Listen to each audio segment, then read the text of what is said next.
If we could, Eric, would you like to read the Freedom of Information Act? Yes, sir. Good morning, everyone.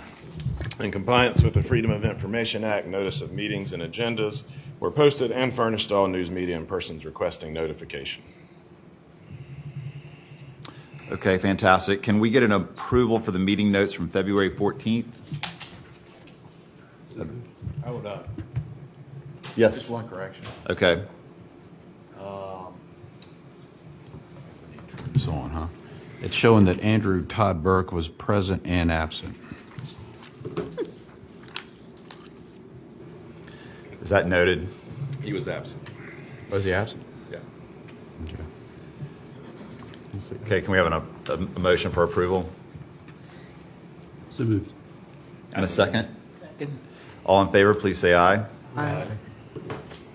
Thank you. The motion carries. Next, we'll go to general public comments from those that signed up on any topic besides the current project applications. Anyone that signed up to speak on one of the new projects being considered today will have that opportunity after Mr. Davis presents that project. Please limit all public comments to 2 minutes and state your name and address. GAB members are reminded not to engage with the speakers during public comments. No general public comments. No general public comments. Okay, got it.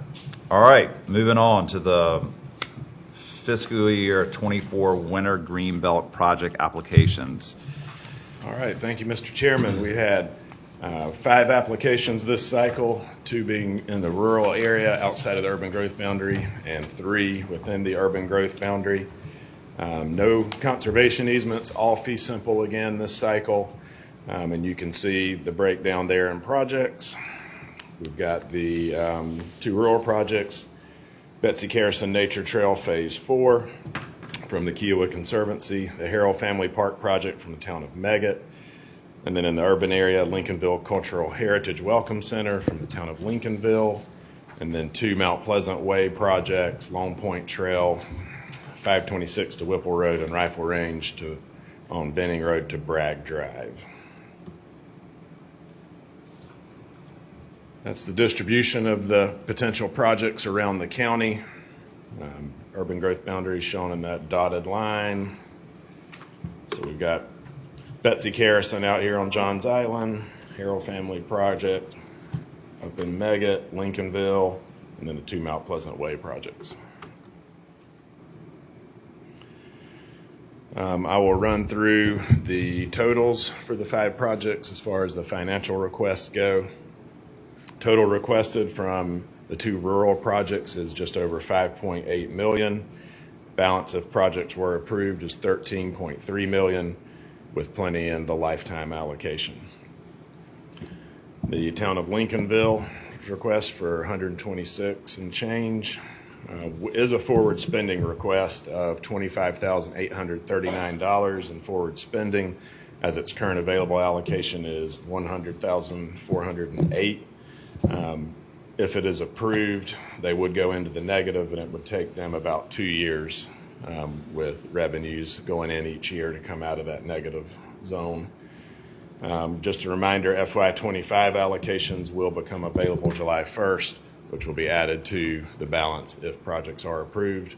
Town of Mount Pleasant has requested $1 million total, leaving them a balance of just under $75,000. And then you can see the breakdown there in total urban and the overall requests.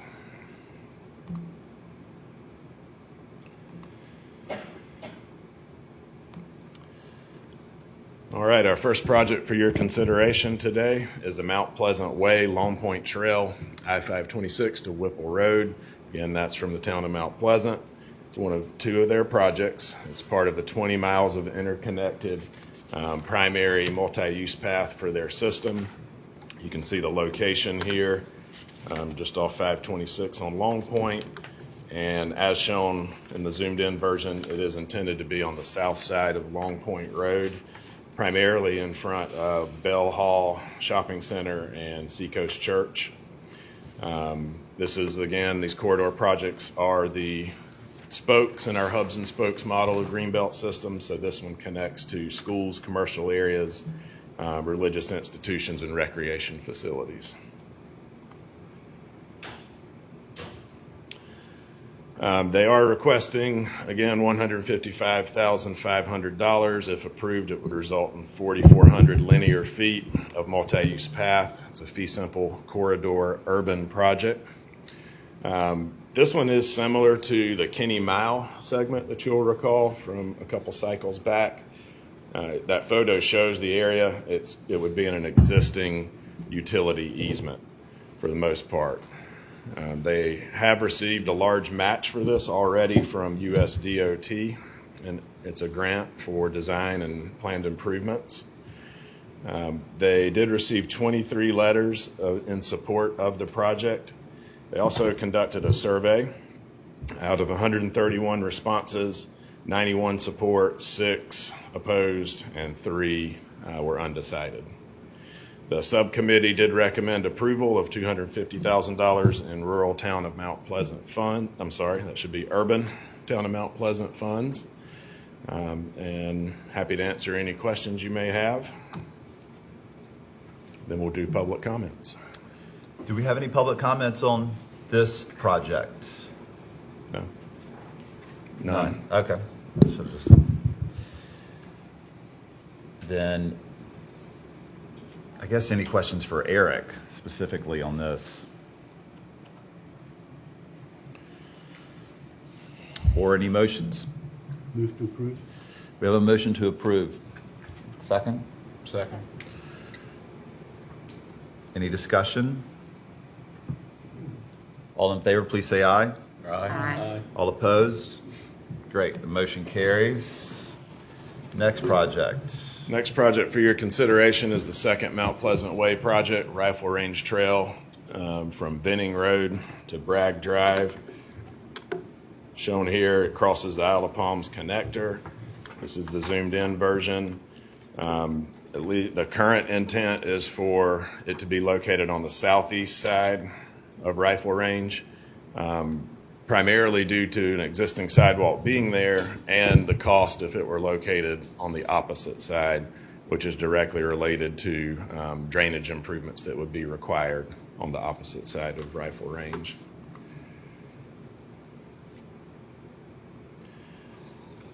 You can see the request there, $172,500 for right-of-way acquisition for 8,200 linear feet, fee simple corridor urban project, and then is typical, larger amount for administration, and those are those fees related to the right-of-way acquisition. So whereas the Lone Point Trail was more similar to the Kenny Mile, this one really reminds me of the Mathis Ferry project in that it is in a more residential area. It's a little more constricted along Rifle Range Road there, but there are, I think it was over 10,000 residents, over 20% of their population are on the Rifle Range corridor, so this project is intended to get folks from the residential areas to those more commercial areas and parks and recreation centers and the Isle of Palms connector path. They do have another USDOT grant for construction and design on this project. It's a $1.5 million match. I did attend their second community meeting that they held for residents. There were some concerns about the width of the path and which side of the street it would be located on. What I heard in the meeting was folks were concerned about condemnation. The town officials did state outright that they would not condemn property for this project, that if they couldn't come to an agreement with the property owner, they would not take additional right-of-way. They would work with the existing right-of-way that is there, even if that's bringing it down to a 5-foot width sidewalk. And of course, Greenbelt funds do not allow for condemnation. Use of those funds cannot be used to condemn property. So they did receive 23 letters in support of the project. There was also a survey that was completed, 436 responses. And my breakdown is not correct there because that does not add up. Lost a digit there. Do you recall offhand about what the percentage was? I think it was about a 80, 15, 5. Okay, yes.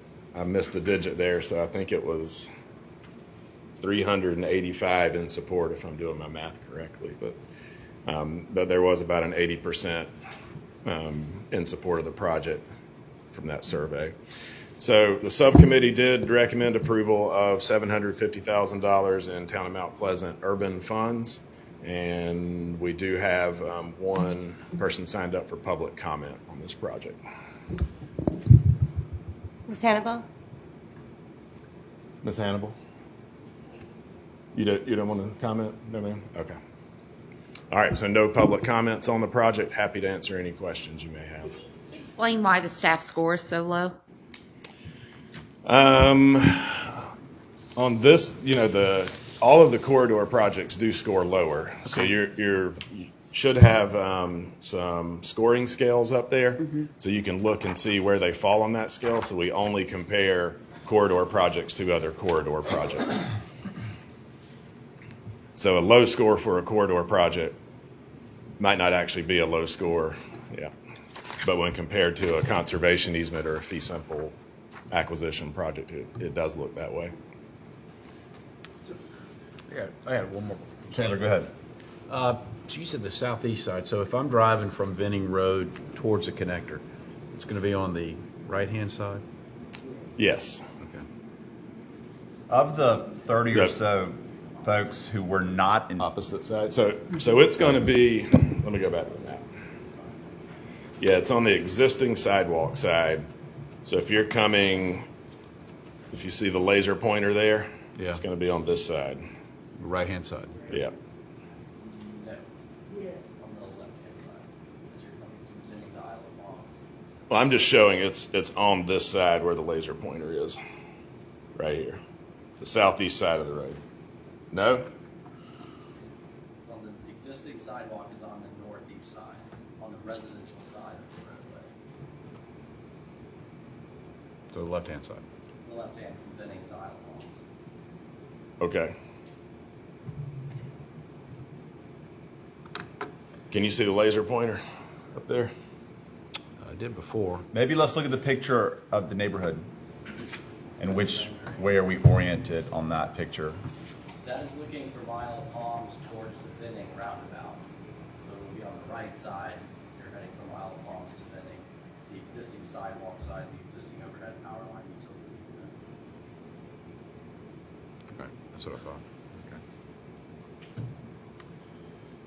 Of the 30 or so survey respondents who weren't in favor, were they is there a scale?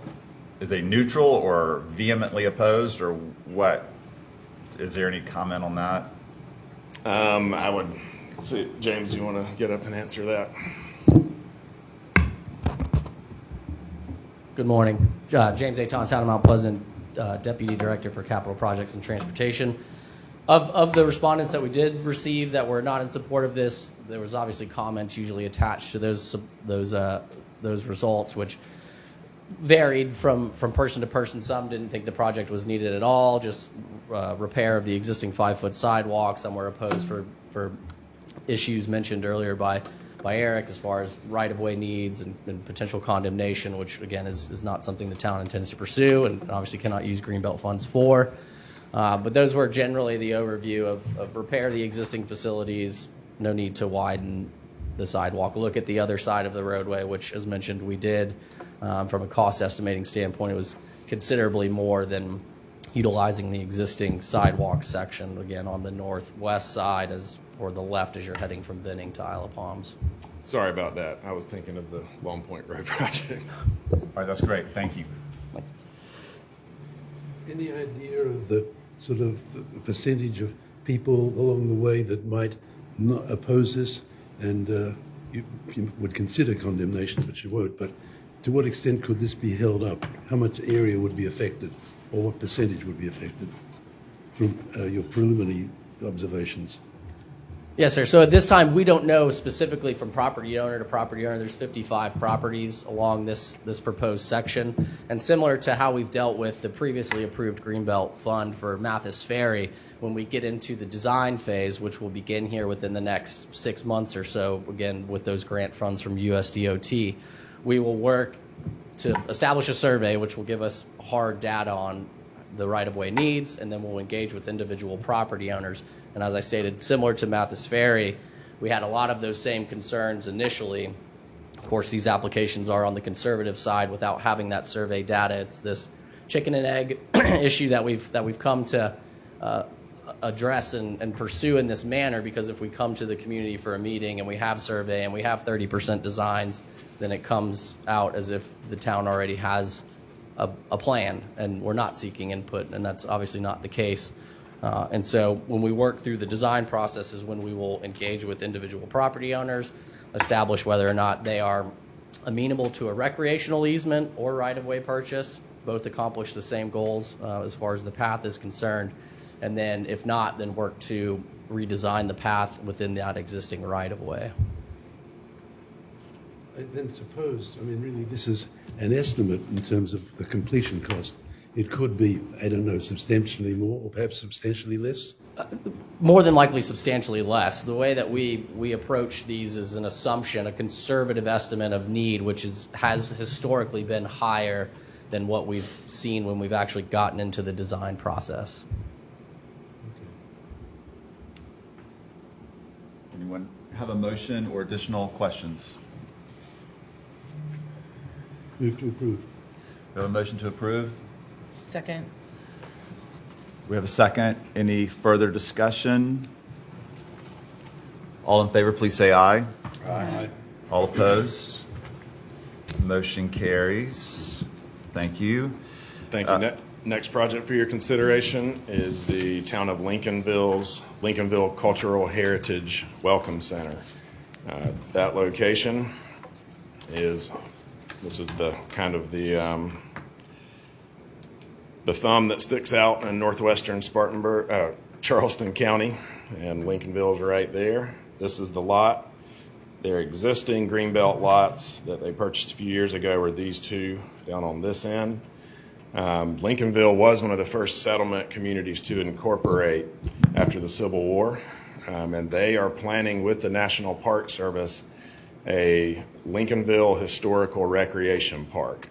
So it would incorporate the sites that they're starting to accumulate. They're working on another larger, I believe 30-acre site to be part of that park in this area.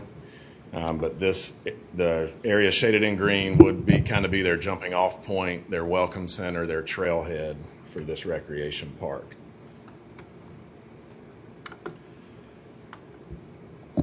So the request for the land is $100,000 for 2 acres in fee simple acquisition using their urban funds.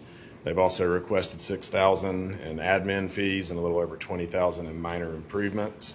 The match that is being offered is 112% match, with most of that being planned improvements as well as donated time from other organizations that are assisting with the project. The house does contain a historic home, as you can see in the photo there, from the late 1800s. The intent is to hopefully incorporate that into the Welcome Center if it can be rehabilitated there on site. The subcommittee did review the project, recommended approval of $126,247 in town of Lincolnville urban funds.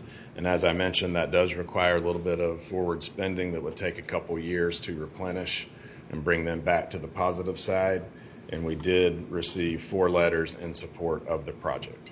And we have no public comments. Any questions for Eric? Or perhaps a motion? Move to approve. Thank you very much. All in favor, please say aye. Aye. All opposed? Thank you. Next project. Next project is the Harrell Family Park. Application is from the town of Meggett, and that location is going to be off of Church Flats Road, going down Gibson Road, bordered on the south by Wabmalaw Sound and on the west by Oyster House Creek. This shows the property zoomed in, and as the name suggests, it is the old Harrell family farm, which contains a pecan grove, forested areas, and lots of open meadows as well. Request for the land acquisition is $4.5 million for just over 161 acres. Fee simple, and these are rural funds. You can see the request for minor improvements is $437,000 and $39,000 in admin and closing fees. They're offering a 78% match, with land being a big chunk of that, which comes from a landowner donation as well as a grant from the State Conservation Bank. They're also including some admin fees of their own, and other matching funds, which are primarily associated with future improvements to the site. Now, this is primarily going to be a passive park, but the town did want to reserve the right to do some more active recreation facilities out there in the future if population growth demands that.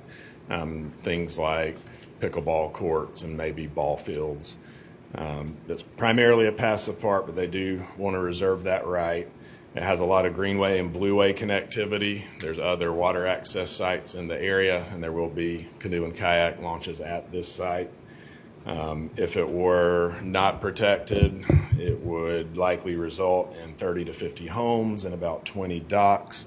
The Open Space Institute is stepping in, as they have done with other projects, to secure this while the town is waiting on getting their funding approved and in hand. So they're playing that bridge role again. And they do plan to put an additional conservation easement on the property on top of the Greenbelt grant agreement. But staff did recommend to the subcommittee that if they approved it, to treat it really like a passive park, even though they are reserving that active recreation component in the future. So staff recommended an impervious surface limitation of 3.13 acres, which the town readily agreed to, and the subcommittee did recommend approval of $4.976 million in rural funds, with staff's recommendation for the special condition. And we have no public comment. Oh, and they did receive 37 letters in support of the project. Any questions for Eric on this one? Mr. Jones? Yeah.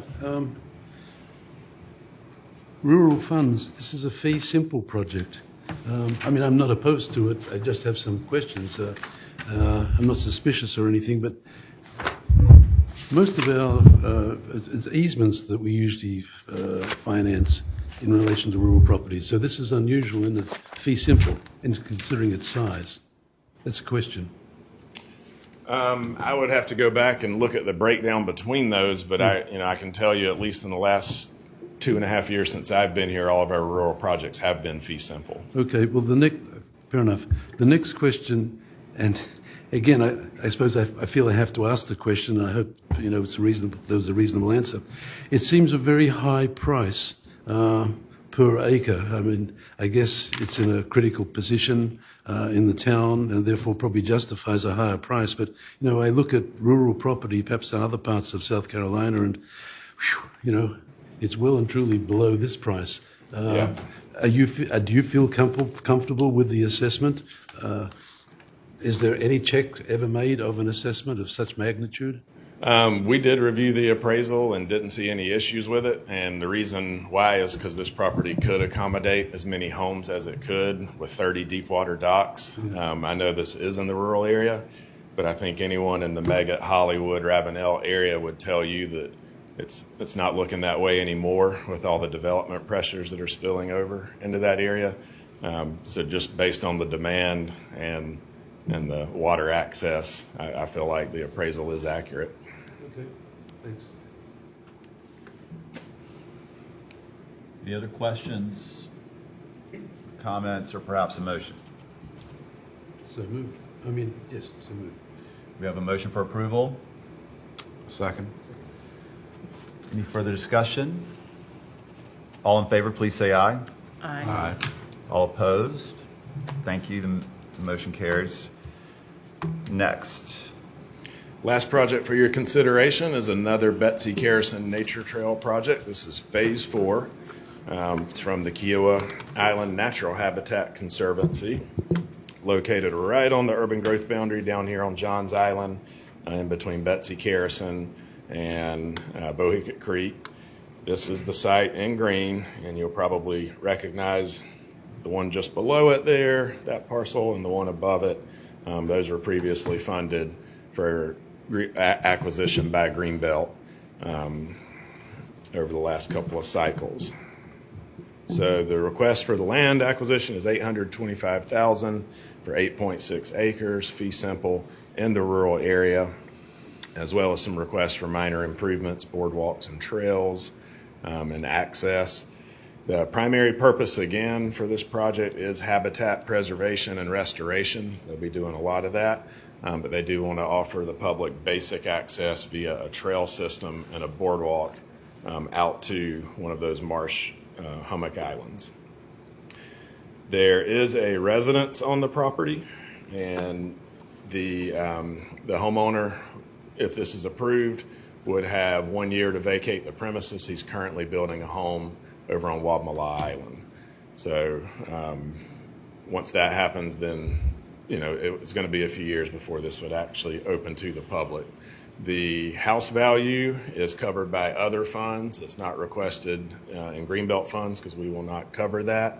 But they do have plans to utilize that structure as a potential meeting space, maybe some interactive activities, office space for their staff, and probably comfort station, restrooms, things like that for the public that are using the site. The match offered is $455,187, just over 50% match. And again, $400,000 of that is for the property acquisition. That's the value of the house. $5,187 in admin, and then $50,000 other matching funds.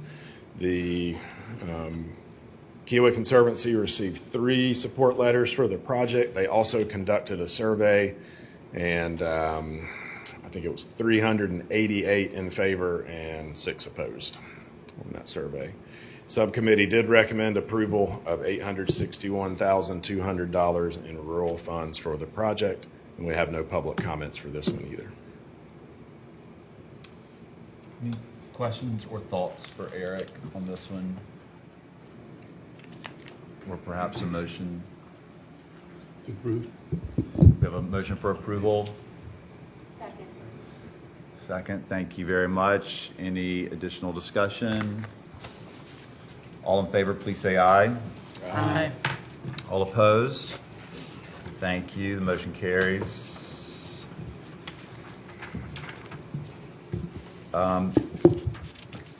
So now we're moving into the sort of a staff update on Greenbelt in general and the half-cent sales tax.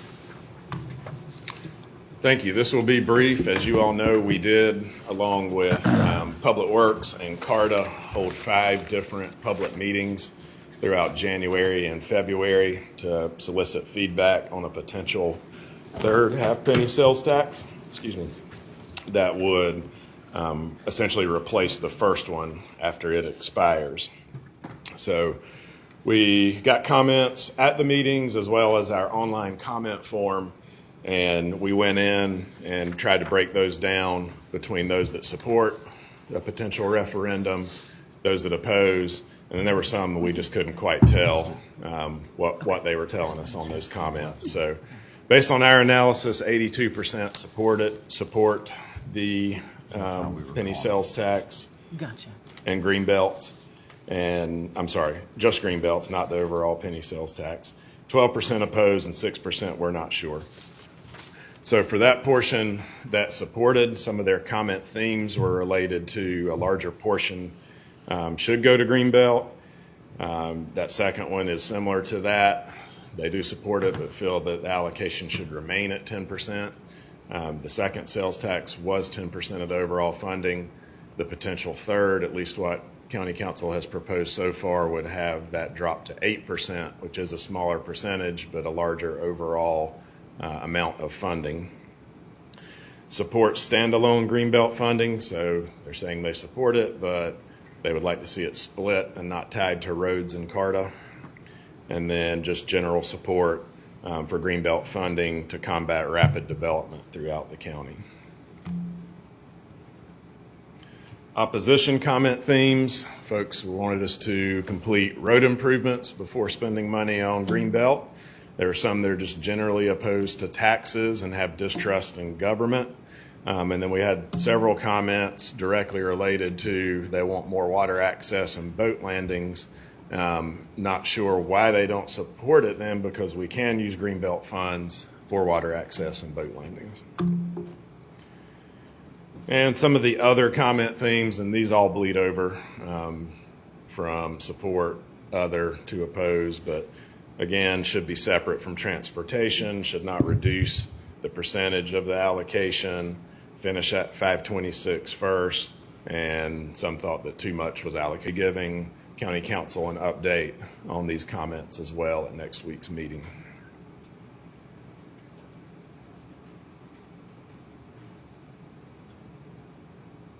Move on to the next item. All right. Greenbelt goals. So at our last GAB meeting, you all directed staff to come back with some information so that you could consider potentially adjusting Greenbelt's goals, which were first established back in 2006. And they have not been updated since then. And we've met the overall goal as well as several of the sub-goals.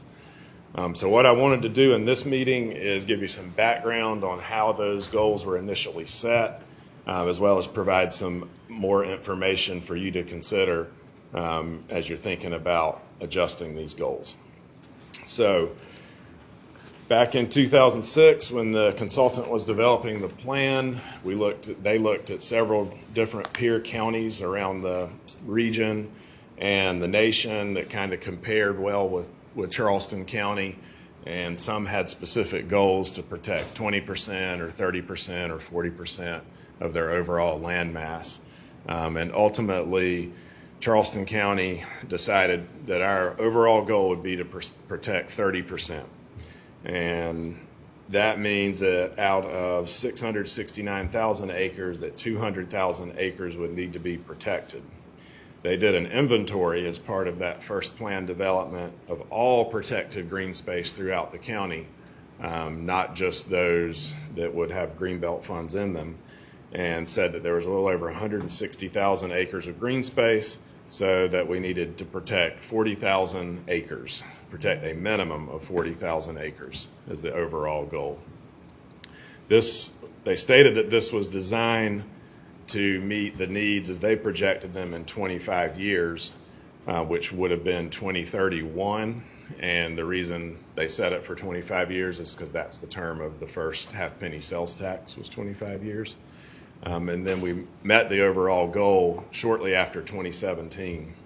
So 2017 was that second major update to the comprehensive plan, and the only other time when a complete inventory of all green space throughout the county, not just Greenbelt green space, a complete inventory was composed then.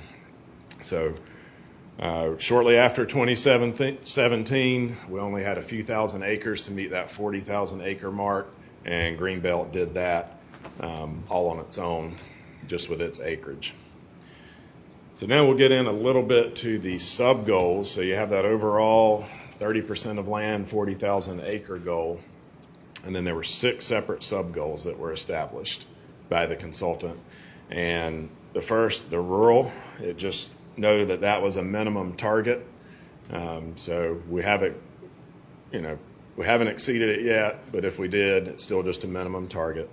The Francis Marion National Forest was based on feedback directly from the National Forest. Don't have any details on that.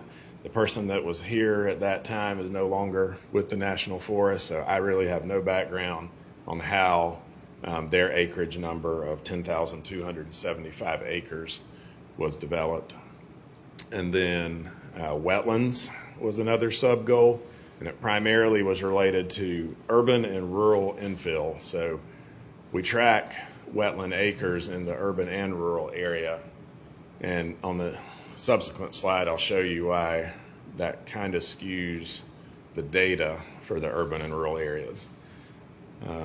PRC parks, that's the regional parks that were part of the goal. They did an open space analysis back in, well, we'll get to that on another slide, but their open space analysis that they were using at the time had a goal of 20 acres per 1,000 people in Charleston County of open space. And it really had a parkland focus. That wasn't strictly conservation land. It was programmed parkland. So they used their numbers for that, which was 4,675 acres. And then the urban area, again, said it was a minimum target, and it was based on municipal wish lists, which I found a little funny, and PRC open space analysis. Lastly, the corridors goal was based on having a 200-mile system, which is what Parks and Rec Commission said the county needed, 50-foot wide corridors. We don't use 50. Have we seen any 50-foot wide corridors? No, sir. Isn't that what Mount Pleasant's been doing, 10 foot? Their path is usually 10 or 12 feet, but then they have a few feet on each side for maintenance and buffer as well. So again, I'm going to explain. I show you this every meeting. This is up to date. We've met, exceeded the National Forest, Wetlands, and County Parks goals, still working on rural, urban, and corridor goals. But just to explain these columns, this was the initial goal right here. And then we did the 2017 inventory when we did the first 10-year update, 17 for those various subgroups. So since then, we've only been able to track what Greenbelt has done. So since 2017, Greenbelt has added this acreage to. And then the thing I wanted to mention with wetlands is we're at 170% of that goal. But again, we have wetlands in both the rural and urban areas. So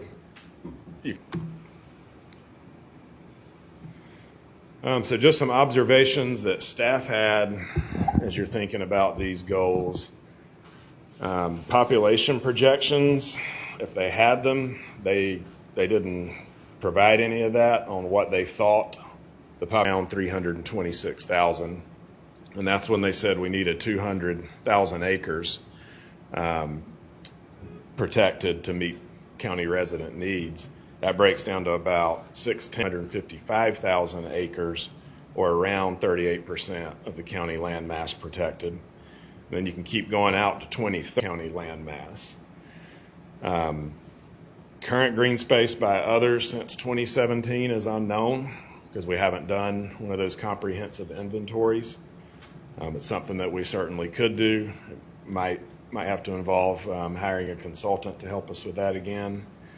We do have data from the Nature Conservancy. They update every year a GIS layer that has protected lands, but it does not capture everything we consider protected lands. It's mainly those that do have conservation easements or deed restrictions. So we count all parkland as protected land in our calculations.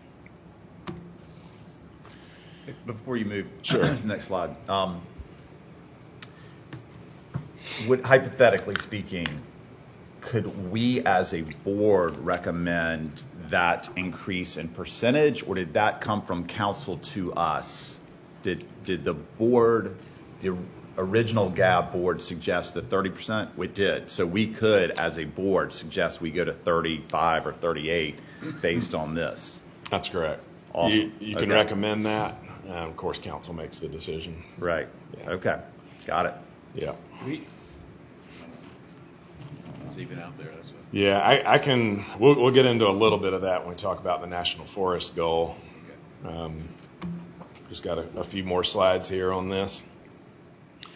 So National Forest does not have any established acreage acquisition targets, like where they say we want to add X amount of acres. They don't really, expand. They have a defined border where the National Forest is, so they can acquire property within that border, but they're not looking to expand that border. But after meeting with Jeremiah, who's a ranger out there, said their current management plan highlights a few major priorities, and those are restoration of fire-maintained ecosystems, longleaf pine, restoring hydrological functions of wetlands, and offering diverse and targeted recreation areas. So to do some of that stuff, like managing forests by fire, being able to access their property and provide others access, their main concerns are whenever they need to do their burns, or just the fact that you've got private property in the middle of a hunting area or something like that. So that's their focus. And then also Is it wooded area? some of it is. So I actually went in on GIS and measured parcels that looked like they were not developed already and not owned by a partner. Connections could be made, and then a few of these infill areas. And based on all of that, I came up with a rough estimate that they might need another 10,000 to 14,000 acres. There might be that much acreage out there that they could potentially acquire and incorporate into the National Forest System. Haven't reached back out to them yet to talk about that, but it sounded like to me they want full control over the property, so they can manage it just like they do the rest of the forest. So somewhere. And it does consider likelihood of acquisition too. And I mentioned the conservation easements. So, yeah, that's all I have on the National Forest goal right now. Any other questions on that part of it? Okay. Then our corridors goal discussion by distance. So we have done that. And we'll start changing that slide so that we give you linear feet or miles instead of acres for the corridors, because they're not 50-foot wide corridors for the most part. So that's just a bad metric. Huge study and resulting plan called Walk, Bike, BCD. And this is the primary document for bike and pedestrian infrastructure throughout the county.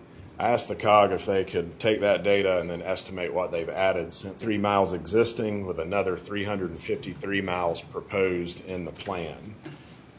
They also mentioned that they are corridors as miles instead of acreage. It would add 6 miles to their total, for what it's worth. Quick question. Yep. So as the county governments together, are they? There is no, that I'm aware of, they're not pooling their money together. The Low-Line project, I'm not sure exactly how far along they are with that, but that's it. But other than that, I know Shannon, y'all are one day starting the Noisette Creek, extending that greenway. But I'd definitely say now to the regional county parks goal. That open space inventory that they initially did was in 2002 and was their plan to provide to you all to help you consider your Greenbelt goals. Probably not only just if you wanted to revisit some of the ideas that I had, just things to consider. I don't anticipate you all making a decision on these. Maybe there's additional subcategories that we may want to add based on our priorities, like wetlands, and those seem to be, we almost get gifted wetlands all the time. So is that really something that do we get more specific where you have specific green space types that you need in specific locations? And how important is adjacency? Do we want to track when we're adding on to existing Greenbelt properties somehow in our goals to create larger footprints instead of a patchwork, start making those Greenbelt connections. And then a question is, do we want to continue to set that goal if we stick to acres? Is that still all protected acres for the county? Do we really just want to focus on what we think Greenbelt dollars should be used for and eliminate this inventory that we've done about once every 10 years? And then just a reminder, assuming this referendum does happen in November, you all in the past have then provided a recommendation to county council on allocations, which have just been rural and urban in the past. But if you have other important goals, perhaps some of those goals align with your allocation recommendations. So The capacity of some of the entities to spend the money. The city of Charleston just had a referendum to raise more funds because it could focus on not a plan in a sense. So that's my initial thoughts, but I think there's certainly merit in considering it all, and particularly if the sales tax, the new sales tax goes through, it means a lot more money for the city of Charleston and other urban areas, and maybe there will be a problem in finding a home for it. I think that's a great comment. I would like to echo a little bit of that, just in that it seems obvious based on the first couple slides that we should at least look at the overall percentage. Like, why not go to 30? Those seem to be pretty high priority as well. And then I would also just mention to all you guys, just make sure y'all are like every every meeting we get these things, the scoring thing, which does, it seems like we've got a great system in place relative to scoring, and I don't know, it seems like we got a pretty good system going if we just tighten it up. we probably will need to do that inventory because we may have already met it. You Right. know what I mean? Yeah, okay. And that's something that will take a little while. So Would that be that same consultant, or is that a local consultant? it could find out what our options are and what it might cost. Got a question. So our conservation part, how far do we think we could go? I mean, I mean, driving around, I don't know how much land is out there to be to. So I guess my only other question would be about timing. Get an idea of when you might want to meet again.